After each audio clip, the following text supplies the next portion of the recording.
That's okay. Stop fucking complaining about what you can change. Well, I mean, you have a goal and you want to get there. And if these are the reasons as to why you can't do it, then what do we do? Normally, I'll also say, well, okay, that's fine. Just stay the way you are.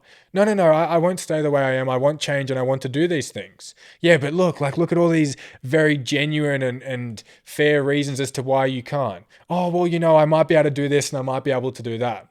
I love the strategic navigation around excuses because when I just accept for them, yeah, that's fine. I mean, just stay the way things are.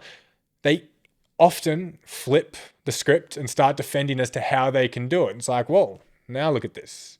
Now all of a sudden you have the capability and the ability to do it. I think meeting excuses with a calm, soft, and validating approach is a very good way to go about it. Because if we start to mix in ego and protection and arrogance around excuses, it becomes a dead end road. We start driving directly into a cul-de-sac and there's nowhere to go. If I meet it with calm understanding and awareness and then pitch the point, well, if we can't do that and that's what helps you get change, what can we do?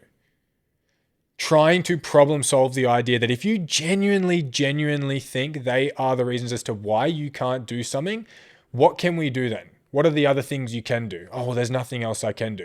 Well, the one thing you can then do is stop complaining about it. I don't care as a coach, as a friend, as a partner, as a son, as a brother, as a leader in the industry, care to hear excuses. I don't mind. If someone wants to deploy an excuse and that's the lens they want to go down, I'll leave it. That's fine. It makes sense. Fair enough. The one thing I do not accept and I cannot stand is making excuses about things you can change and complaining about the outcome not changing. I hate how I look. I wake up every day in pain. I always feel lethargic and unmotivated. Okay, well, you can do these things about it. Oh, I can't because of X, Y, and Z, and this stops me from doing it, and I don't have time, and my kids get in the way, or I need to do these things for my partner. It's like, okay. You cannot have the best of both worlds. You can't look and feel or achieve what you want as well as live exactly how you want with no work.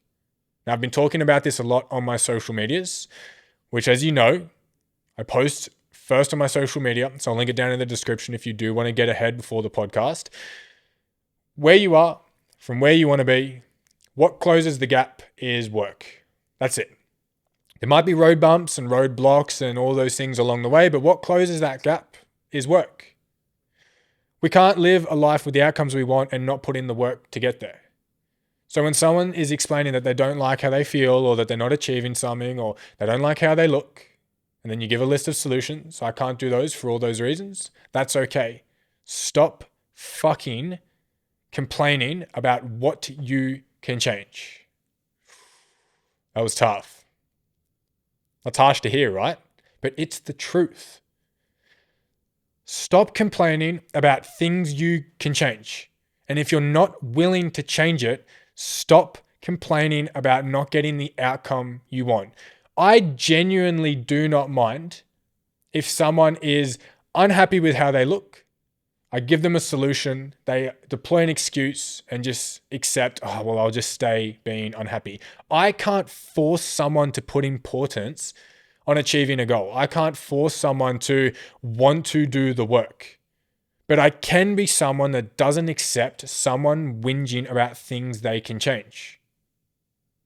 Now, there's a real theme going on in this podcast and what I've been posting about on my social medias and the conversations I've been having at the moment. Last week's podcast was about doing more hard things. This week's podcast is about excuses. They go hand in hand. They go hand in glove because becoming more comfortable and accepting of doing hard things makes you a person to deploy less excuses. There's been points in my life I have deployed so many excuses. Now we all do. No one is an excuseless living being. But there's been times I've genuinely, really blamed other things outside of my own self. I'm not excelling in my career because of this person that sits above me and they're holding a roof over me. They're not letting me grow. I'm not looking the way I want to look because I'm so busy and am dealing with so many clients and managing so many hours at work. I'm anxious and depressed all the time because of everyone else dumping and putting things on me, and I'm just not sleeping that well. It's like, okay, wait a second, wait a second. They're all fair, they're understandable if you're looking through the how can I not lens. But if I look through the how can I lens,